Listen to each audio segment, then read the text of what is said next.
Hello everyone, bonjour à tous. Salam alaikum à tous mes amis.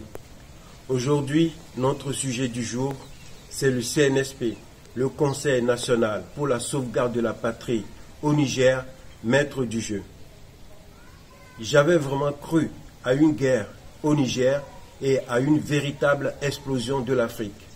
Mais par la grâce de Dieu, le complot a échoué. Aujourd'hui, le CNS est maître du jeu. C'est un retentissant échec pour la CEDEAO qui met la charrue avant les bœufs et qui ne cesse de collectionner les gamelles. Avant d'analyser pourquoi la CEDEAO a échoué, juste quelques annonces de nos partenaires.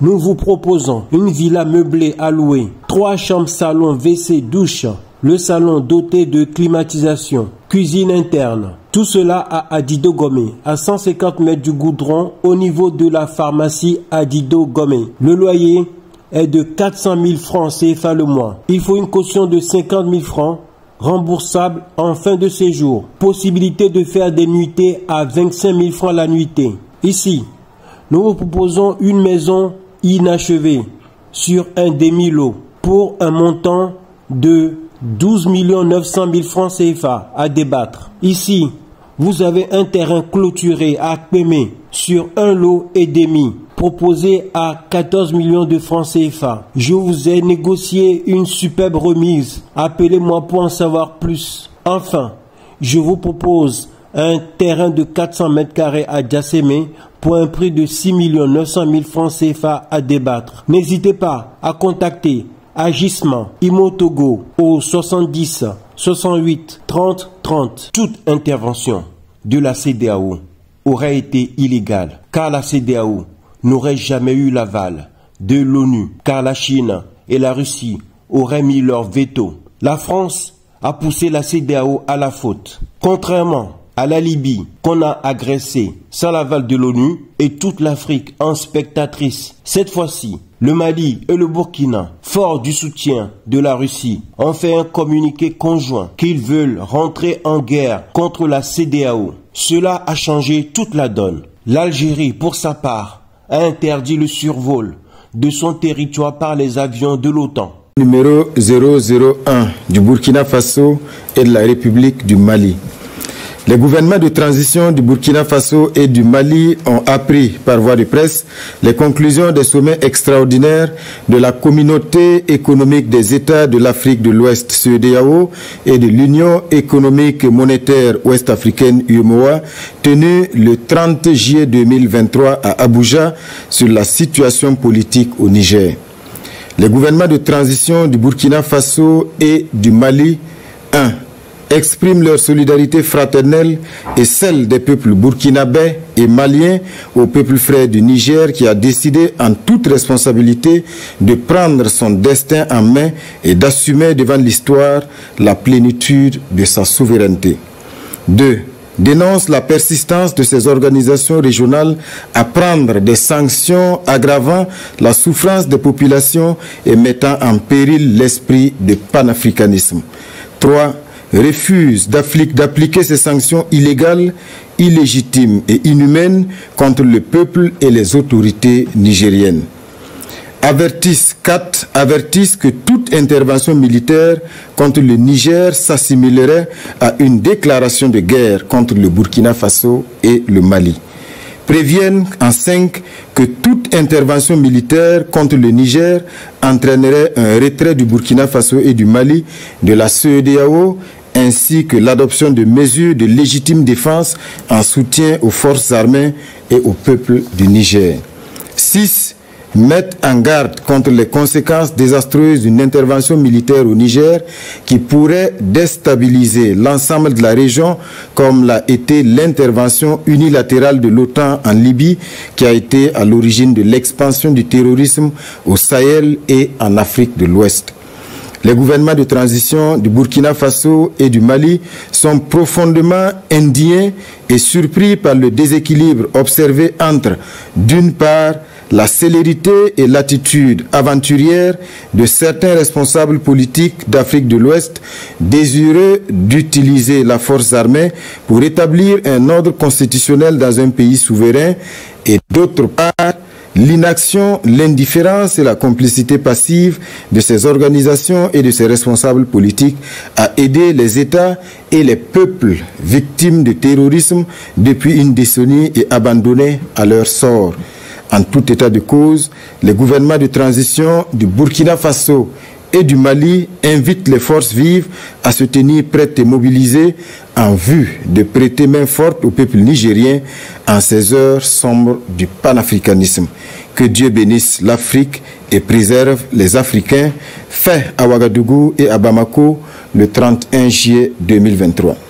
Les Américains sont très rusés, embourbés dans la guerre Ukraine-Russie. Ils ne veulent pas montrer au monde entier qu'ils sont antidémocratiques en participant à une attaque contre le Niger sans l'aval de l'ONU. Les Américains, tout comme les Français, ont leur base militaire 201 au Niger. Le Niger a demandé le départ des forces françaises au Niger et le président français Macron a dit que le CNSP est illégitime. Le Mali et le Burkina Faso ont dépêché au Niger des hauts responsables pour discuter leur soutien au Niger. Mohamed Bazoum est aussi impopulaire au Niger que la CEDEAO en Afrique. Du coup, les Américains ont joué la carte solo pour sauver leur base militaire au Niger en envoyant la secrétaire d'État Victoria Nuland discuter avec le CNSP. En effet, les Américains reconnaissent le CNSP comme légitime,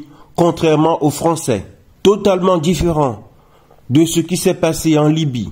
Cette fois-ci, le Mali, le Burkina Faso, la Guinée et même l'Algérie sont totalement opposés à toute intervention militaire. Par ailleurs, les sénateurs du nord du Nigeria, qui ont les mêmes peuples et familles au sud du Niger, ont mis en garde le président Tinubu, qui s'est depuis désolidarisé de toute intervention au Niger. Maintenant que l'ultimatum a échoué, est-ce qu'on va essayer de déstabiliser le Niger de l'intérieur? Le CNSP a annoncé la violation de son espace aérien par la France, qui a aussitôt démenti cela. Communiqué numéro 26. Le Conseil national pour la sauvegarde de la patrie tient à porter à la connaissance de l'opinion publique nationale et internationale ce qui suit.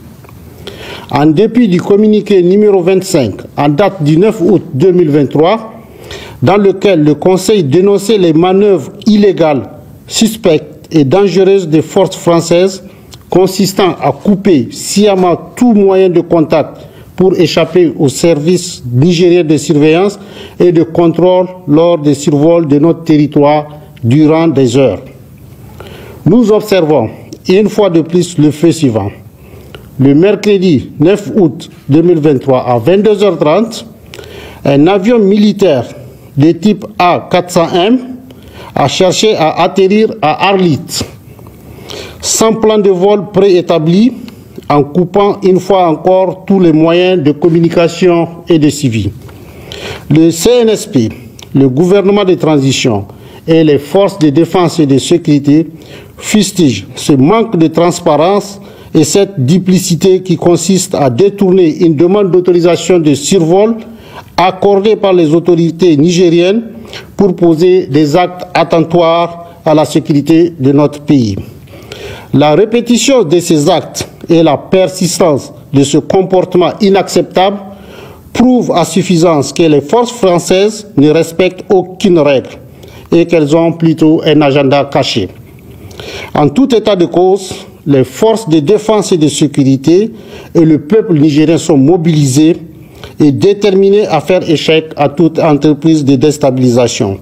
Aussi, il rappelle que non seulement l'État du Niger a dénoncé dans le communiqué numéro 19 du 3 août 2023 tous les accords de défense et de sécurité signés entre notre pays et la France, mais également que depuis cette date, les délais accordés aux armées françaises pour quitter le territoire nigérien, conformément à ces accords, sont en train de courir.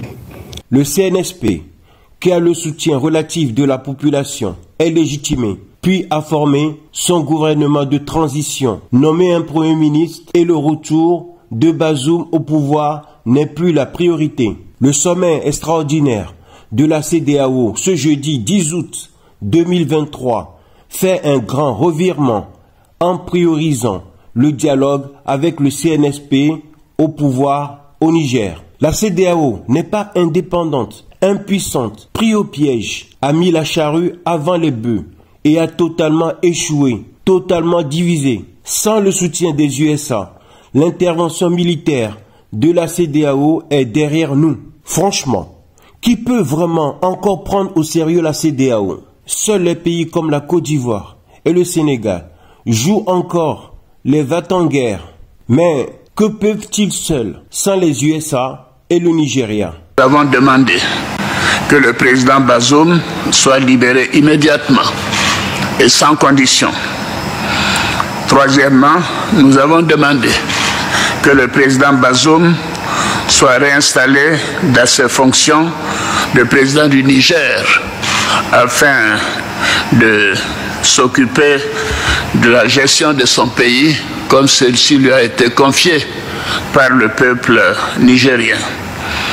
Les chefs d'État de la CEDEAO, bien sûr, une fois que ces conditions seront remplies, les chefs d'État de la CEDEAO demanderont au président Bazoum de faire preuve de clémence en vue du renforcement de la réconciliation et de la démocratie.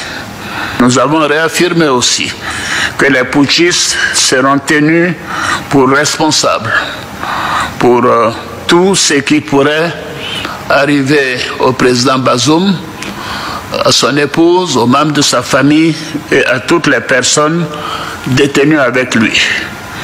Les putschistes sont tenus totalement responsables des sanctions imposées au Niger.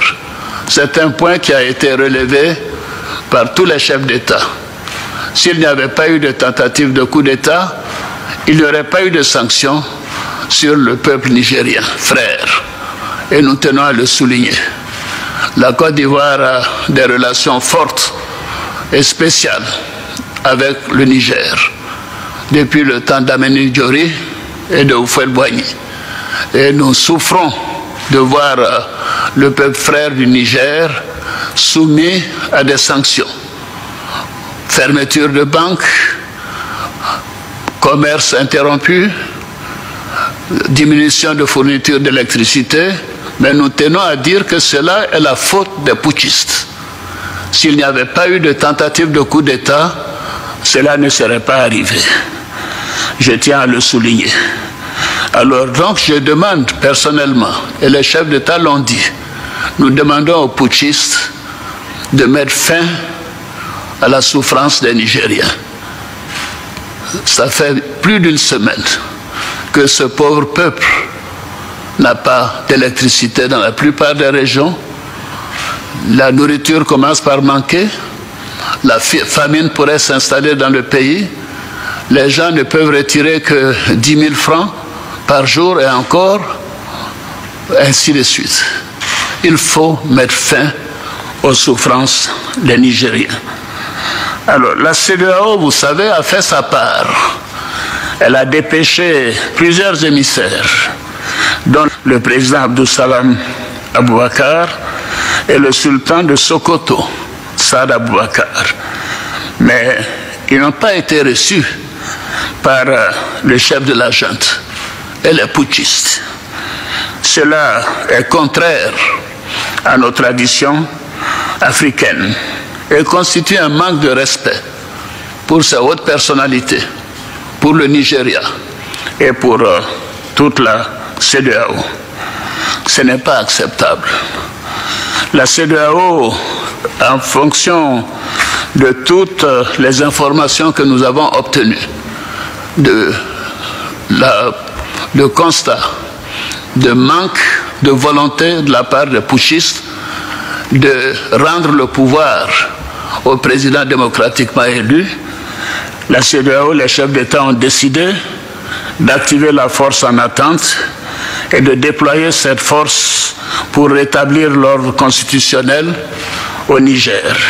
Les chefs d'État ont marqué un accord donc pour le déploiement des troupes d'un certain nombre de pays, dont la Côte d'Ivoire.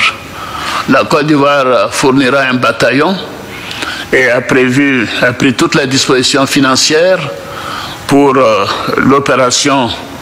Si elle doit durer 3 mois, les provisions seront faites au niveau budgétaire pour que nos soldats et nos officiers qui participeront à cette opération ne manquent de rien.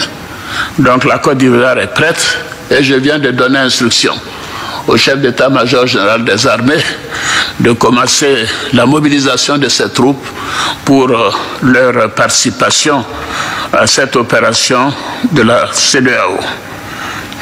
Je voudrais indiquer que ces décisions sont collectives, sont celles de la communauté des États de l'Afrique de l'Ouest.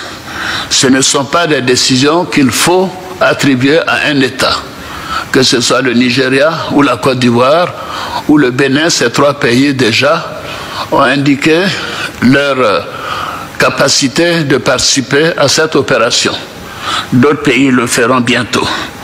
Donc la conférence des chefs d'État tient à le faire savoir que c'est une opération de la CEDEAO.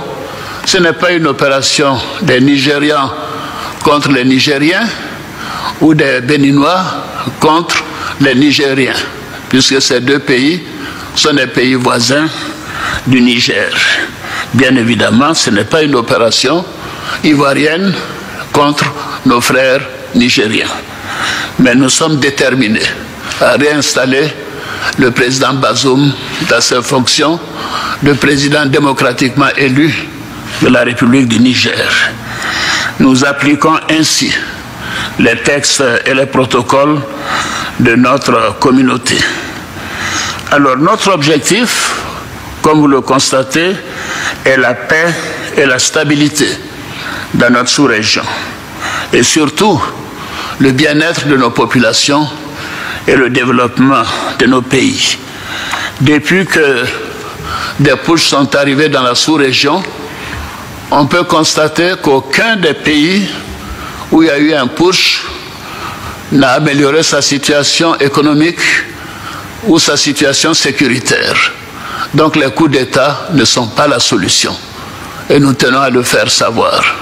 C'est ce qui explique la gravité de cette situation et la volonté des chefs d'État que nous sommes à faire en sorte que cela cesse. Je vous remercie. Par ailleurs, il reste les sanctions économiques qui ne seront pas appliquées par les pays limitrophes du Niger, le Mali, le Burkina Faso, la Guinée et même l'Algérie.